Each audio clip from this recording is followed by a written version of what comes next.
ଅଛନ୍ତି ସେଦିନ ସୀତା ମାଙ୍କୁ କଳଙ୍କିନୀ ସଜେଇବା ପାଇଁ 16 ଦିନ ଆତ୍ମହତ୍ୟା କରିଥିବା ସେ ରାମଚନ୍ଦ୍ର ମାନେ ଜନ୍ମଗ୍ରହଣ କରୁନାହାନ୍ତି। କେତେ ଦିନ ଏ ଭାରତ ମାତା ଆଖିରୁ ଲୁହ ଗଡ଼େଇ କାନ୍ଦିବ ଗାନ୍ଧୀ? ତମ ସ୍ୱପ୍ନର ରାମ ରାଜ୍ୟ କଣ ଲଙ୍କା ପାଲଟି ଯିବ? ସତରେ କଣ ସେଦିନ ଆସିବନି? ତିରଙ୍ଗା ପତାକାର ରଶି ଖଣ୍ଡକ ଟାଣିବା ପାଇଁ ଏଠି କୁମ୍ଭକର୍ଣ୍ଣ ଅପେକ୍ଷା କରିଥିବ। ତିରଙ୍ଗା ଚାରିପାଖେ ଛିଡ଼ା ହୋଇ ରାକ୍ଷସ ମାନେ ଏହି ଶବ୍ଦ କହୁଥିବେ ଯେ ଜୟ ରାବଣେଶ୍ୱର କି ଜୟ, ଜୟ କୁମ୍ଭକର୍ଣ୍ଣ କି ଜୟ, ଜୟ ଇନ୍ଦ୍ରଜିତ କି ଜୟ। ଆମେ ଆଉ ସହିପାରୁନୁ ଗାନ୍ଧୀ, ଆମେ ଆଉ ସହିପାରୁନୁ। ତମେ ଫେରି ଆସ ଗାନ୍ଧୀ, ତମେ ଫେରି ଆସ। ତମେ କି ଏଠି କଣ କରୁଛ? ଖୋଜୁଛୁ ଗାନ୍ଧୀଙ୍କୁ। ଗାନ୍ଧୀଙ୍କୁ? କିନ୍ତୁ କାହିଁକି? ଗୁଳି କରିବାକୁ। ପାଗଳ ନା କଣ? ତମେ ଗାନ୍ଧୀଙ୍କୁ ଗୁଳି କରିଦବ କିନ୍ତୁ କାହିଁକି? ଗାନ୍ଧୀ ନବଲେ ଦେଶ 6 ଖଣ୍ଡ ହେଇଯିବ।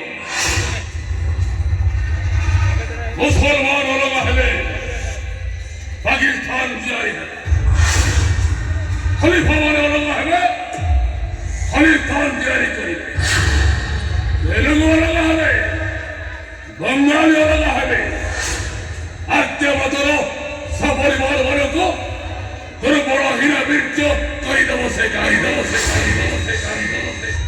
ପାକିସ୍ତାନରୁ ଗୋଟେ ଲାଲଟେନ୍ ଆସିଛି। ଏମିତି ସବୁ ଦିଗରୁ ଗୋଟାଏ ଗୋଟାଏ ଲାଲଟେନ୍ ଆସିବ।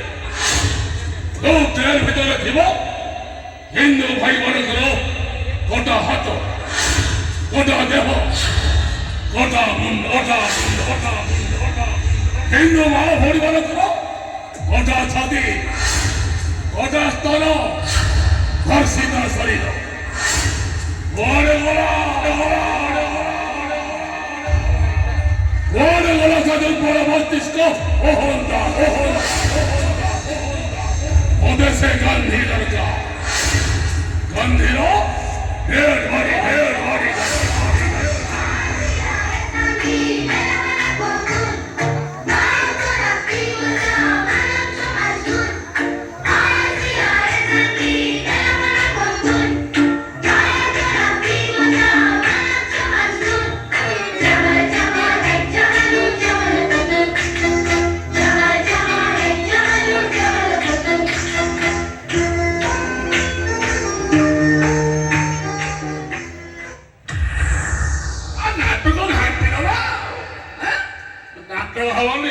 ଗଞ୍ଜାମ ଘାଣ୍ଟି ଦେବା ହେଲା, ଲେଖାଟା ଛିଡ଼େଇ ଦେବା।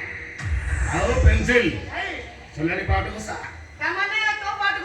କହନା କହନା, ଆରେ ଏତିକି ପାଠରେ କେତେଟା ନିଭି ଯାଇଛି ସେଟା ମୁଁ ଜାଣି। ଆଉ ତୋର ତ ଛୁଟକା ବାରି ଘଷୁଥିବୁ ଆଉ ପାଠ ସବୁ ହେଇଗଲାଣି। କଣ ଭାଇ କହୁଛ ତୋର ସବୁ ହେଇଯାଇଛି ବୋଲି?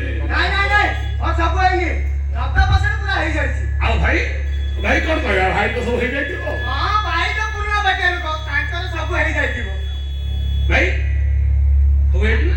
ଆରେ ଡ୍ରାମା ହେଇପାରିବନି। ତ ମୁଣ୍ଡ ଚିର ଡ୍ରାମା ହବନି। କେମିତି ହବ ତୁ କହୁନୁ?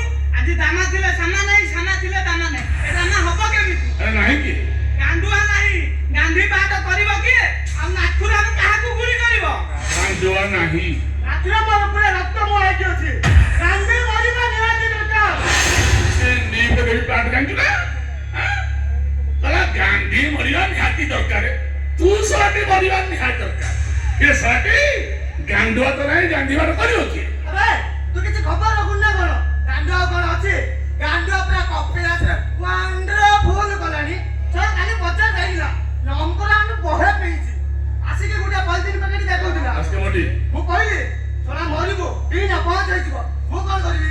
ଶାସ୍କା ପୁଟିରେ ଧରିଥିଲା, ଏଇଟା ଫୁଡ ପଇସା ହେଇଯାଇଛି। ଏବେ ମେଡିକାଲ ଯାଇ ସେଲାଇନ୍ ନଉଥିଲା। ମୁଁ କଣ କରିବି? ଏଯାଏଁ ସେ ଫେରିନି। ଚନ୍ଦନ ଗାଣ୍ଡୁଆ ଆସିଲା।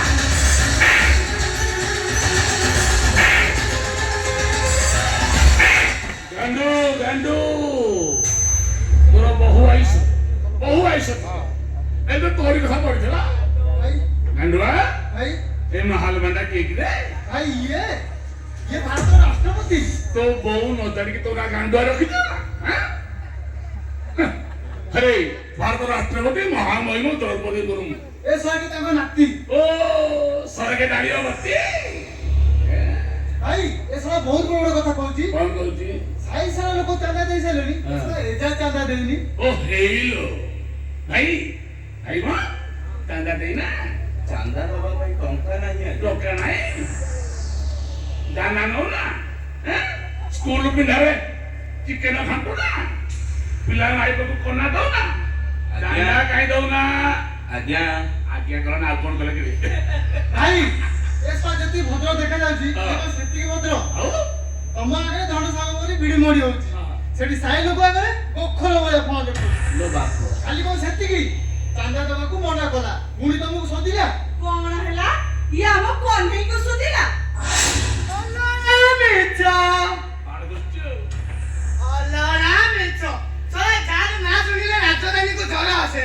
ସେ ପୁଣି ତାକୁ ଶୋଧିବ ଅଲରା ମିଛ ଭାଇ ଆଖି ଛୁଉଛି ମୁଣ୍ଡ ଛୁଉଛି ସତ କହୁଛି ଭାଇ गांडुआ तू सब छुई दो रे सब छुई दो तो अबे कौन सोचला डायलॉग का को କହିଲା ତମେ ଗୋଟେ ଅମରିଷ ପଶୁ ଶୈତାନ ଏ ହରାମ ଦାଦା ତୋର ଏତେ ସାହସ ତୁ ଆମ କହ୍ନେଇକୁ ସୁଧିବୁ ତୋତେ ଅଛି कुआडे गिलो कुआडे मारी पडुछ बा अब छत्ता करी पके नहीं लो हैं पाठ पडल्यान तोर सा मो पाठ